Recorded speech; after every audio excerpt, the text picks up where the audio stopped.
So this is going to be the upper cervical flexion and rotation test, and then I'm going to go ahead and follow it by the upper AA joint rotation test. And these are all for the passive range of motion.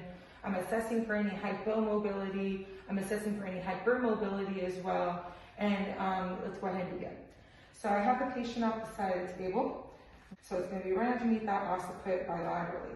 So with the flexion rotation test, you want to make sure that they're in a lot of flexion, almost in range. So when they're at this point, I'm going to go ahead and then rotate him to the left, assessing that range of motion, and I'm going to go ahead and do it to the opposite side. I'm going to start with the asymptomatic side because I want to make sure that I'm assessing the normal first. And again, I'm just checking bilaterally, any asymmetries in motion. The patient, I'm going to be asking him if there's any chief complaints, and he's going to go ahead and respond with that. In regards to the AA rotation test, so from here I want to make sure that I'm stabilizing with one hand over that C2 spinous process. So I want to kind of make sure I'm isolating between the C1, C2.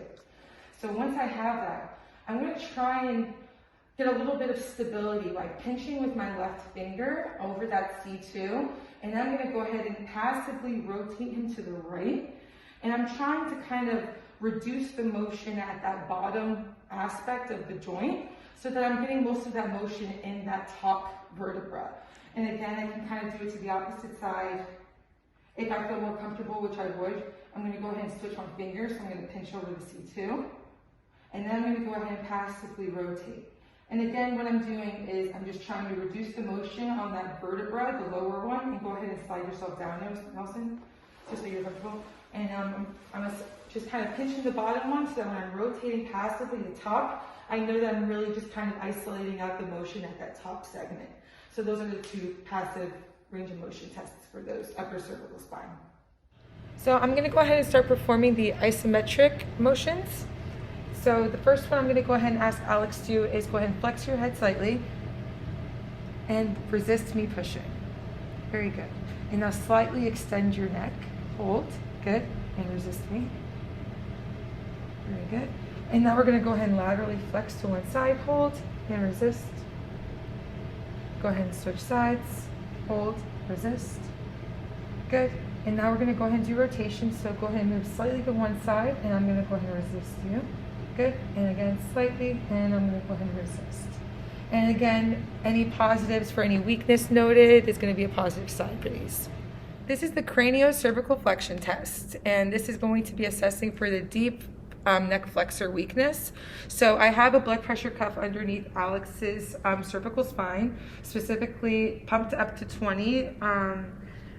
And it's going to make sure that she still has that lordotic curvature in her neck when we start. So like I said, it's up to 20. So when I first begin with the patient, I'm going to confirm with them that, let me go ahead and make sure it's pumped up there. So I'm going to have them be aware that we're going to have to hold neck flexion in different sets for 10 seconds on, 10 seconds off for rest to assess like what point that they have that weakness.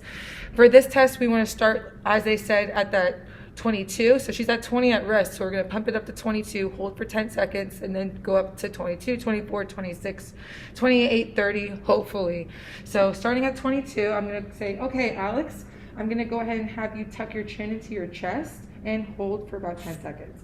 Again, I'm holding it at 22. And I'm assessing if she can hold this for 10 seconds. Once 10 seconds is done, I'm going to say, okay, now you can relax, Alex. And then she's going to relax for about 10 seconds. Looking at the time. Good. And then 10 seconds went by. Okay, now go ahead and pump up, and I'm going to pump up to 24. Go ahead and hold up your neck flexion, Alex. And we're going to see if it holds up at the 24 mark. And then after 10 seconds, I'll have her rest 10 more seconds. After this next one, the big prime indicator for this test would be at the 26, because this tells you if she has a positive or a negative. So again, Alex, go ahead and flex your neck, going up to the 26, and we're holding it. If Alex was unable to hold this for 10 seconds, go ahead and go down like you were unable to. This would be a positive test that she has actual weakness. But if she was able to hold this for 10 seconds, I would have gone ahead and done it again up to 28, all the way up to 30. And if she was able to reach that at 10 seconds without any issues, then I know she would have good neck flexor strength, deep neck flexor strength. Now I'm going to be showing you the deep flexor endurance test.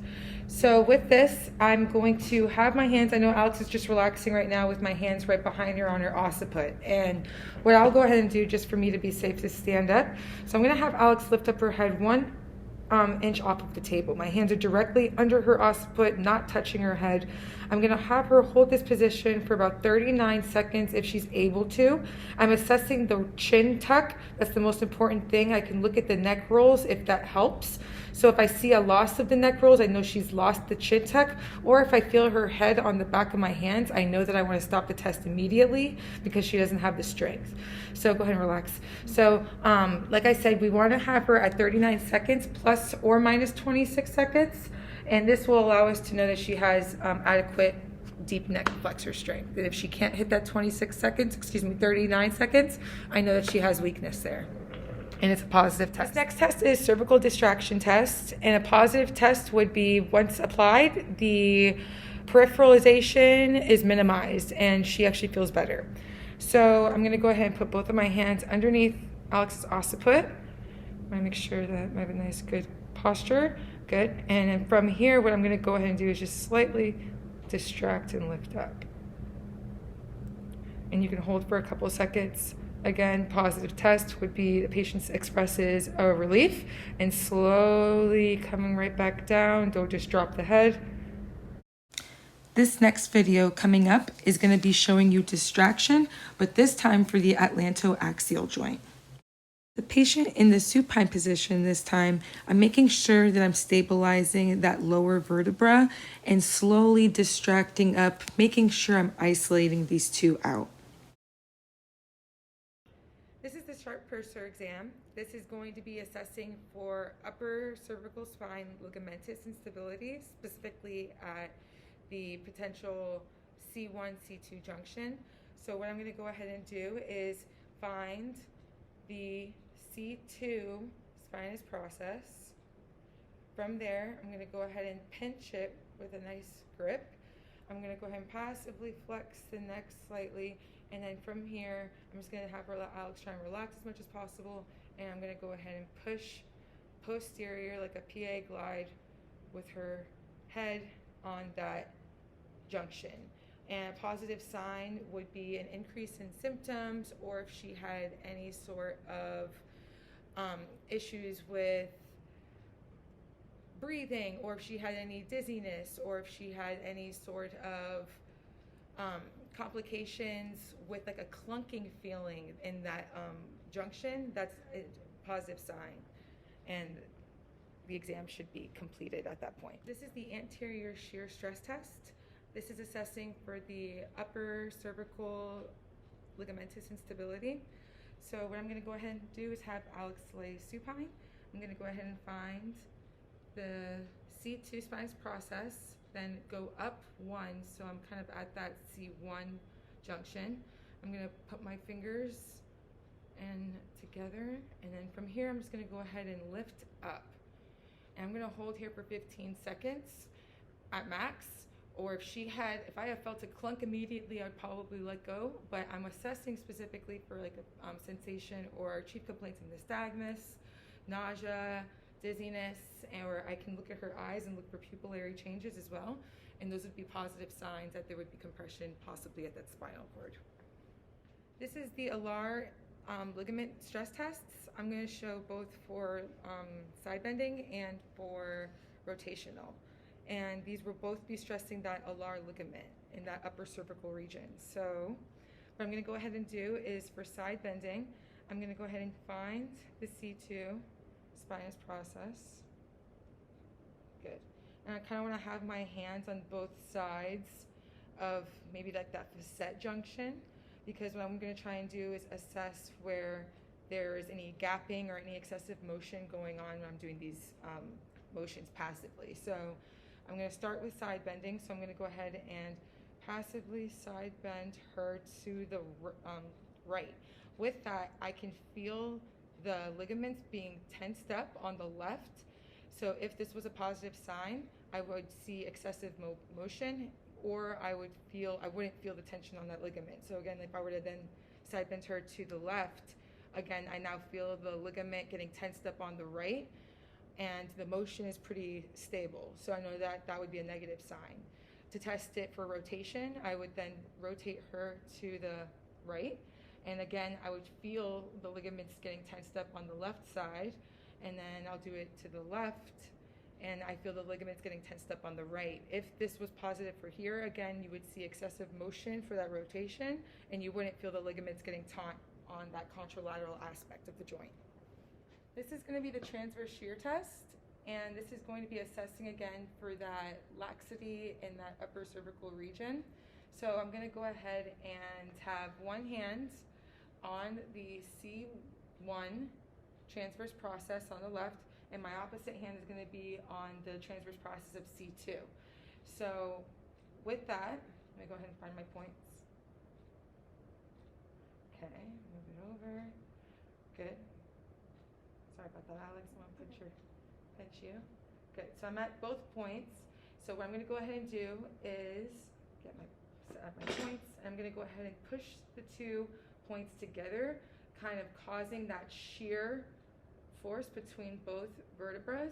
And what I'm assessing for is any increase in symptoms for her chief complaints, which could be possible dizziness, which could be changes in her pupil symmetry. While I'm assessing that, I definitely want to look at her eyes throughout.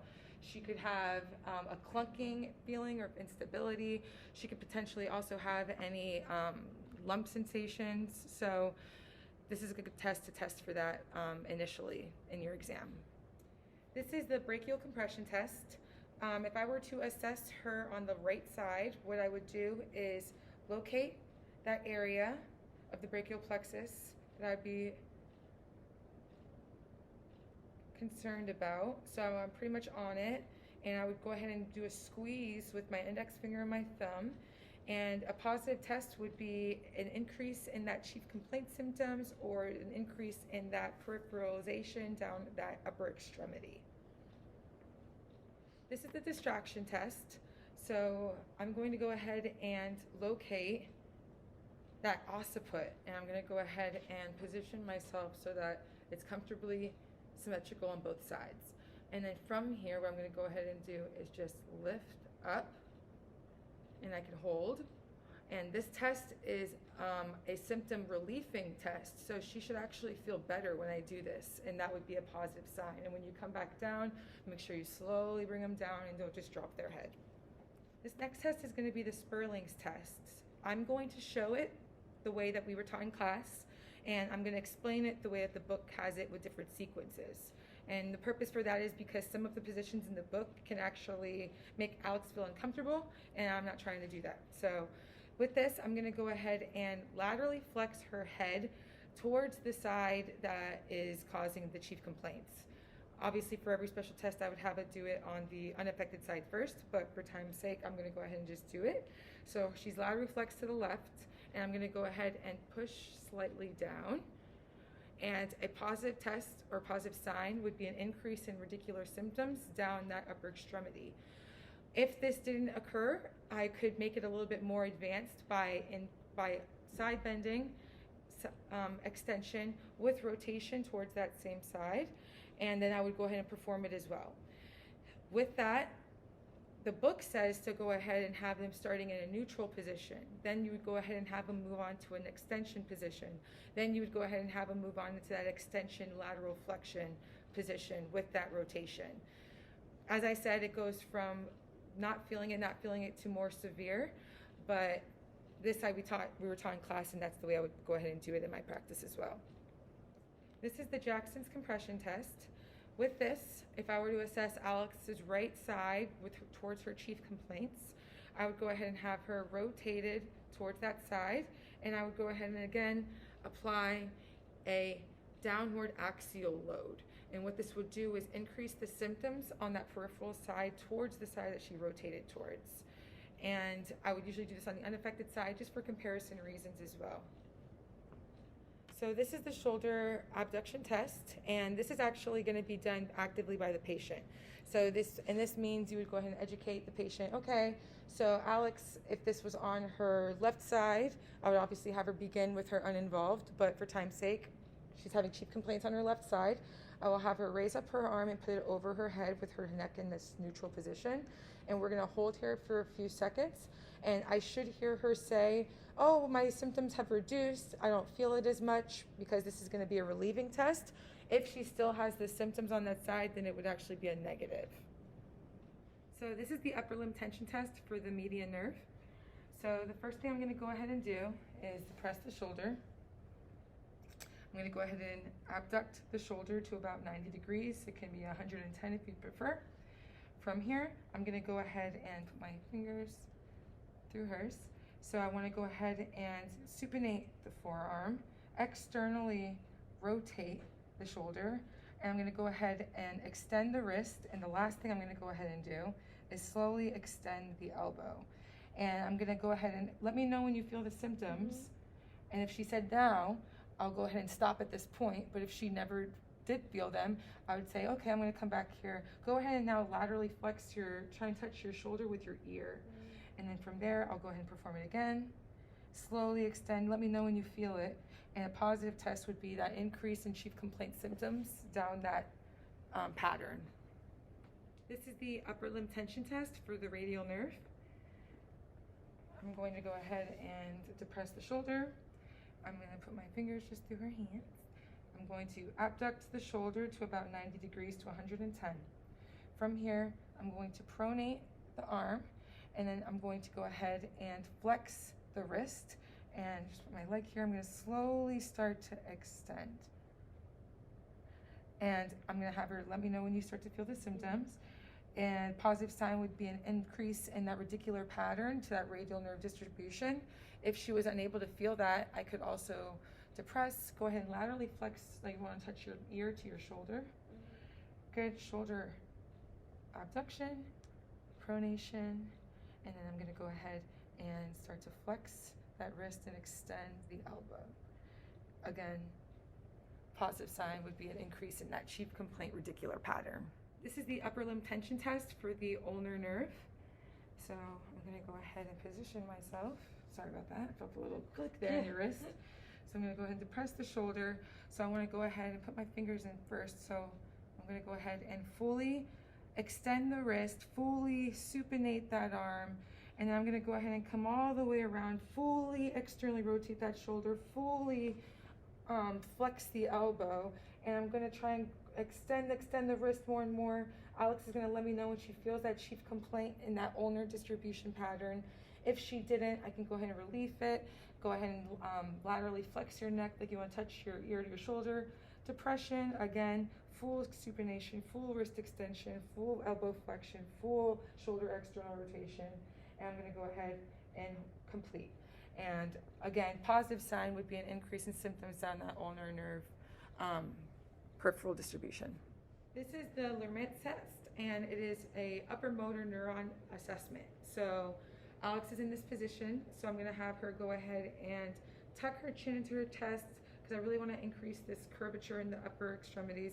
And then from there, I'm going to go ahead and elevate and flex this hip with her knee straight, going on the unaffected side, and I can go ahead and move over to the affected side, and then increase of like a zinging sensation when I lifted up that extremity, or an increase in just like that discomfort in that back through that leg would be a positive test for that upper motor neuron issue.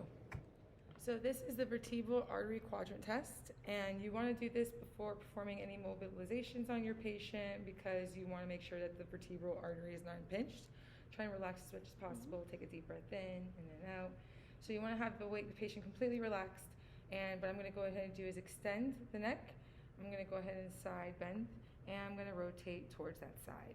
And I want to make sure her eyes are open, assessing her for any chief complaints of any dizziness, if I see any nystagmus, If I see any her chief complaints or any sort of ocular issues, I'm going to go ahead and know that this is a positive sign, and I do not want to perform any mobilizations or anything on her during that time as well. This is going to be the Houghton's test for vertebral artery assessment. So Alex, I'm going to have you go ahead and lift up both arms, turn your thumbs out, and I'm going to have you close your eyes. And you're going to assess the patient during this time for a few seconds. I'll have her perform the same thing, but starting with her head in some rotation. We would be doing this on both sides for the assessment, but I would go ahead and just show you once, and then we'll go ahead and have her lift up her arms, turn her thumbs out as such, and we're going to go ahead and assess again. And a positive test would be if she had increased symptoms in this position as compared to last one, there was nothing. And the symptoms would be her arms falling, or she could have any increased motion. And that would be a positive test. So this is assessing the first rib mobility. So finding the clavicles, I'm just going to go immediately distal to that, and I should be right on that first rib.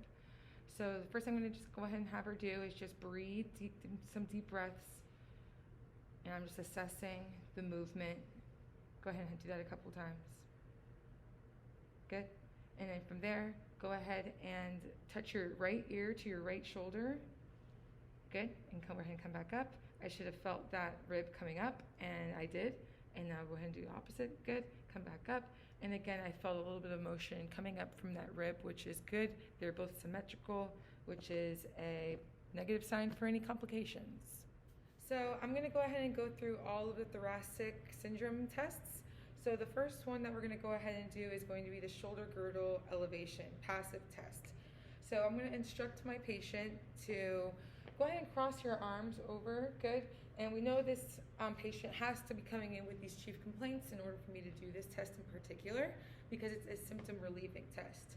So again, you want to go under them, grab onto their elbows, and just kind of pull up. And you'll be here for up to maybe 30 seconds, need be. And the patient should describe a sense of relief in that extremity that has that compression due to that thoracic outlet. So the next one that we're going to go ahead and discuss is going to be the right maneuver, or the right test. So with this, I'm going to go ahead and ask Alex. I'm going to go ahead, first thing I want to do is first find the pulse of this radial artery.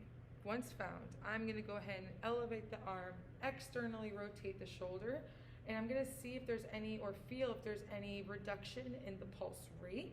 So you want to be here for a little bit, make sure that you feel it, and make sure that it is actually changing and slowing down, because when you raise up the arm, you're getting a compression over that due to the thoracic outlet. So that would be a positive test if there was a reduction. So the next one that we're going to go ahead and go through is going to be called the Roux test. And with the Roux test, this one can be up to about 3 minutes. You have to make sure you're educating your patient on them, that this is a longer test. We're actually going to be having you perform this motion for a while. So Alex, let me have you go ahead and raise up both arms at the same time to about 90 degrees. So from here, what you're going to go ahead and do is I'm going to have you open and close your hand at your comfortable speed, but no, we're going to be doing this for about 3 minutes. So you want to let them know that the test is going to be a little bit longer, and you want to go ahead and just let them know. Let me know if you have any chief complaints increase. If it's neurological, you're going to go ahead and have them, you're going to hear chief complaints of that zinging sensation, that numbness, that tingling down that arm. But if it's actually vascular, you're going to be looking at the hand. You're going to notice that the redness is turning into chalky white, and they might also still have chief complaints of pain, but maybe not radicular pain. So that's going to be the difference between the two with this test. And you can go ahead and relax, Alex, with that. So then the next test that we're going to go ahead and do is going to be the costoclavicular. And for this test, we want to make sure that we have them, I'm going to go ahead and raise up their arm to about 90 degrees of shoulder abduction. And then I'm going to go ahead and extend them and externally rotate them. And then from here, I'm going to go ahead and find this radial pulse. Before then, I actually want to have them reduced. So find the pulse first. Good, found it. Now I'm going to go ahead and bring them all the way back and make sure that they know that they're not holding their breath for this. Make sure that they know that they're just relaxed and we're just holding this position. And again, a positive for this would be a reduction or a change in this pulse rate due to compression over that artery, due to the area of the thoracic outlet that is being compressed on. And so for this last one, it's going to be called the AdSense test. And this also is going to be testing for the last segment of that thoracic outlet, which would be near that Scalene's triangle, so a little bit higher up. And I'm going to go ahead and again, I'm going to go ahead and take this pulse. And then for that, I'm going to bring her out, external rotation. Make sure that she now rotates her head back, looking at me. And I'm going to have her take a deep breath in and hold. And from here, now I kind of assess the pulse and see if there's a reduction. And again, Alex obviously does not have thoracic outlet. All of these tests were normal. Her pulse did not change. But for somebody that would, you would see a reduction in the pulse, and that would be a positive test for those. So now I'm going to go ahead and show you the reflexes that we want to make sure that we're checking for the upper extremity. So the first one I'm going to go ahead and do is the brachioradialis, and this is going to be for nerve roots C5, C6. So I like to go ahead and try and activate the muscle a little bit so I can have her try and go up into this radial deviation and hold against my resistance slightly. Good, good, good, good, and relax. So now I know where that tendon is. Try and relax completely into my hand. Good. I like to use my thumb over this one, but you don't have to. And then I'm actually going to go ahead and relax it because I want to make sure I get it on the first try. And try and relax. You can look away, Alex, to make sure we get it. And then, good. And we got a little bit of a reaction there. So the next one that we can go ahead and try is going to be the triceps. And the triceps, I like to get in this position. And this is going to be for the C7 or root. And again, can you extend your arm and just hold? Don't let me push down. And then relax. Try and relax. Find that tendon. And again, right there on that belly. So the next one that we can do is biceps. Now we know that the biceps is going to be for C6. So I'm going to find her arm. Good. And I'm going to just find that biceps tendon. And the way I like to do it, can you go against my resistance? Good, good, good, good. And relax completely. So you can have her arm hanging on her side.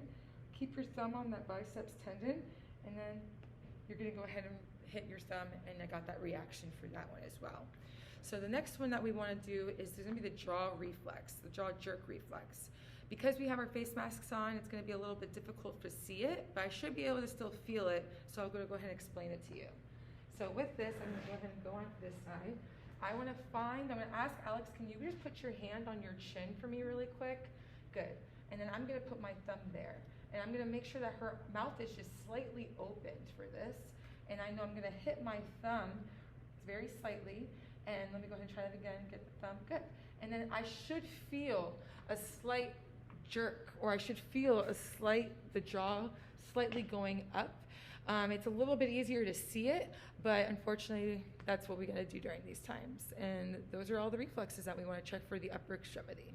What I will go ahead and do is, okay, Alex, so what we're going to go ahead and do first is I want you to take your hands. You can go above your head. And the following group of exercises are muscle length tests. I'll be describing them with Alex, and we're going to be completing them actively assisted, and I will be showing you what muscle they're for specifically. Going to be the levator scapulae. And what I could do is I could actually have her hold here, and for assistance I could be pushing down on this as well to get a good depression and a good stretch on that levator scap. So if I wanted to stretch the upper trap, what I will go ahead and do is I'm going to go ahead and, all right, Alex, so what I'm going to have you do now is go ahead and bring your hand up again one more time. Thank you so much. Flexion, and if I want to do the upper trap on the left, so we're staying with the same side. So first one was left side levator scap. Now we're doing left side upper trap. So it's going to be a flexion, side bend to the right, but instead of rotating the same side, we're actually going to rotate opposite. So you're going to be turning up. And what I can do is also push down on that shoulder. This next group of muscle length tests is going to be for the scalenes. Since there's 3 groups of muscles, we need to perform 3 different head motions to isolate them out. Here, just with natural lateral flexion, isolates out the middle scalenes for muscle length testing. Then I'm going to go ahead and ask Alex to go ahead and turn her chin down, which isolates out that anterior scalenes here. Finally, I'm gonna ask Alex to turn her head up while holding the lateral flexion. This isolates out that posterior scaling, all of which are for muscle length testing purposes. This final muscle length test will be for isolation of the sternocleidomastoid.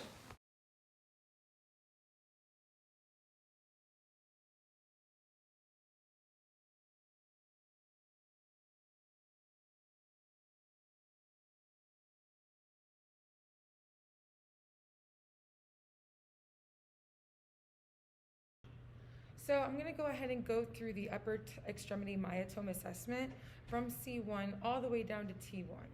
So Alex, so for C1 and C2, we know that that's going to be this up and down head nod. So go ahead, Alex, see if I can get you to do this yes and no motion. Go ahead and hold down in flexion and don't let me move you. Good. Go ahead and go back into extension and don't let me move you. Very, very good. And we know that C3 is going to be more so for this lateral flexion.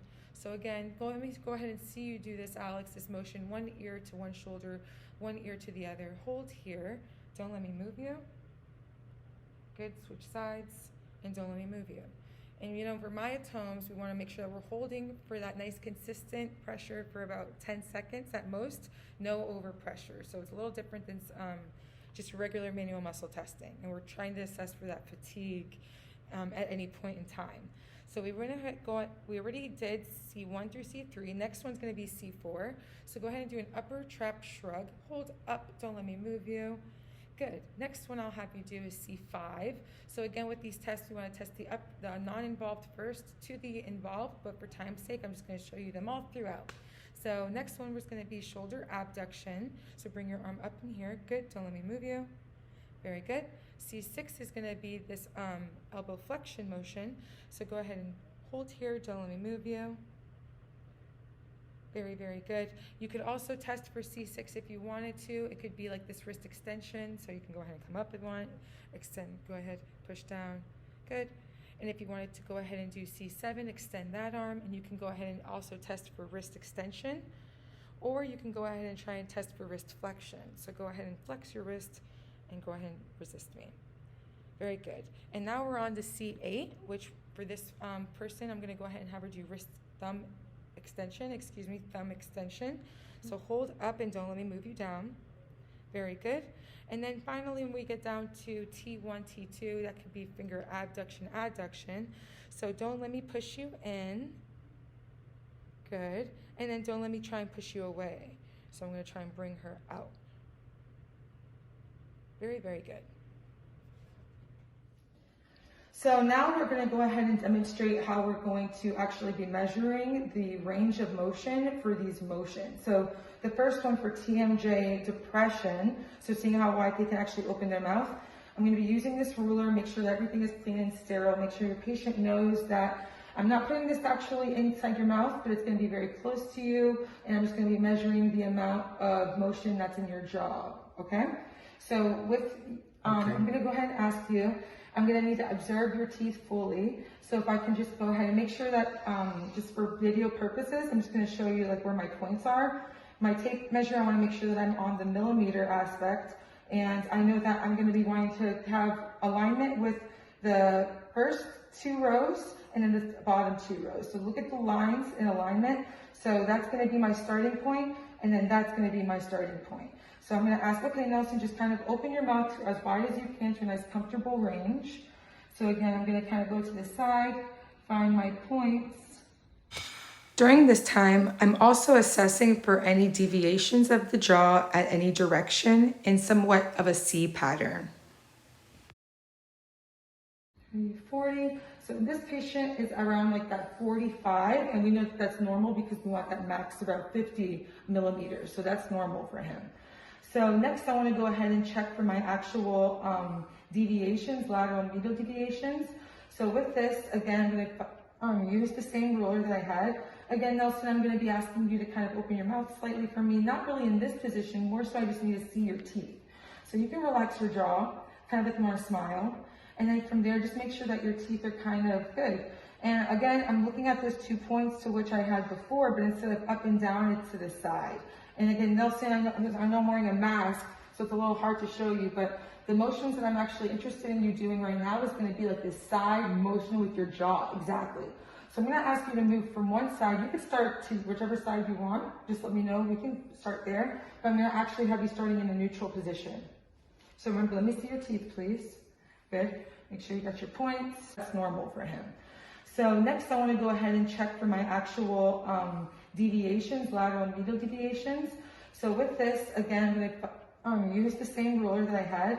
Again, Nelson, I'm going to be asking you to kind of open your mouth slightly for me, not really in this position, more so I just need to see your teeth. So you can relax your jaw, kind of like you want to smile.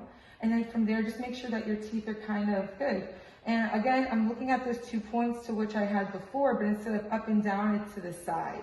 And again, Nelson, I know I'm wearing a mask, so it's a little hard to show you, but the motions that I'm actually interested in you doing right now is going to be like this side motion with your jaw, exactly. So I'm going to ask you to move from one side. You can start to whichever side you want. Just let me know. We can start there. But I'm going to actually have you starting in a neutral position. So remember, let me see your teeth, please. Good. Make sure you got your points. And then from there, what I'm going to go ahead and do is go ahead and move your mouth. Okay, so we're going to go there. So I know that the top is starting point. So I'm starting at the 0 from the top and ending at the bottom on the bottom row. So getting my points, sorry about that. So go ahead and choose which side you want, great. And I'm gonna go ahead and start there, my 0, and ending at my next tooth. Fantastic. So I know that I'm gonna be at this point right around here. And I know that that actually for him was around 16 millimeters. And we know that that's gonna be normal as well. And then I'm gonna go ahead and check the opposite side as well. So again, let's start at neutral, so I can get my points on me. So open your mouth just slightly. So close your mouth. I just want to see like the top of your rows. Okay, try and relax. And then I'm going to go ahead and get my points. And then go ahead and move as much as you can.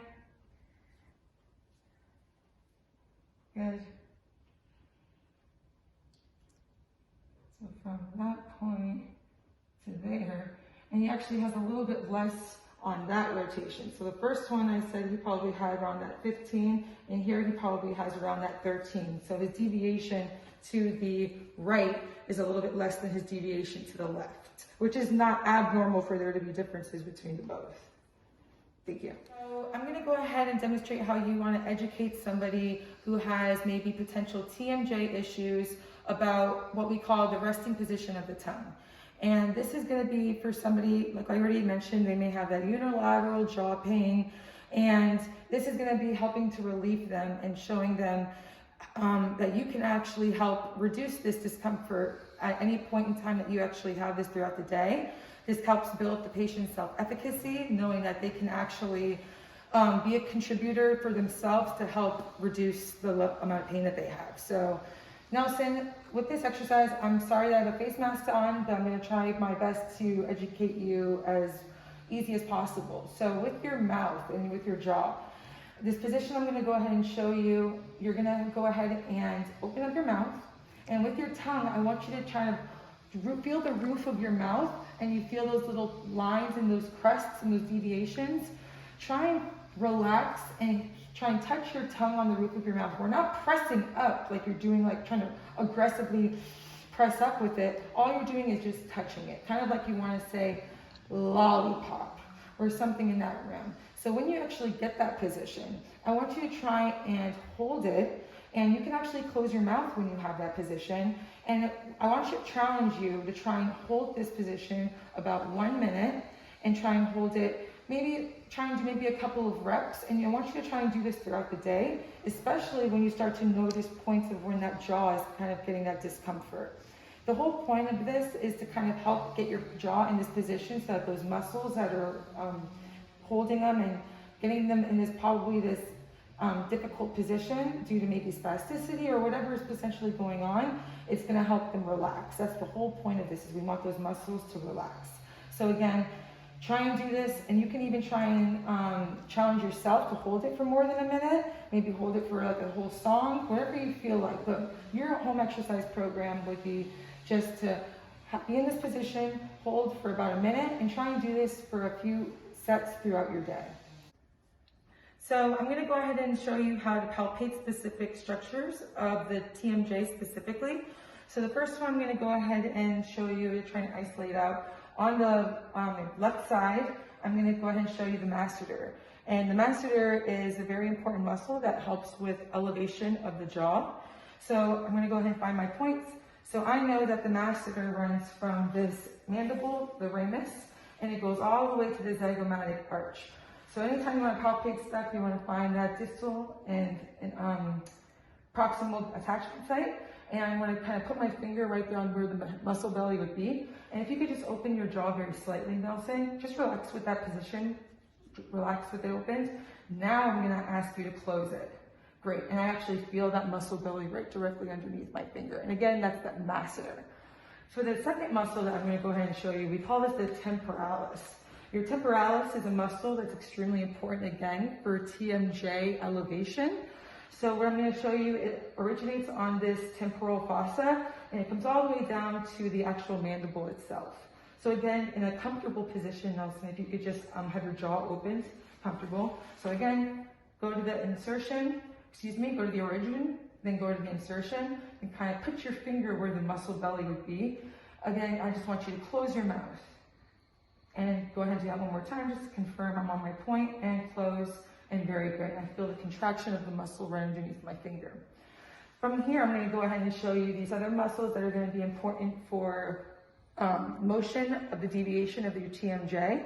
So we call these the pterygoid groups. So the first one I'm going to go ahead and show you is going to be this. We have a medial pterygoid, and then we have a lateral pterygoid, okay? So we know that these are going to be more on the intraoral muscles.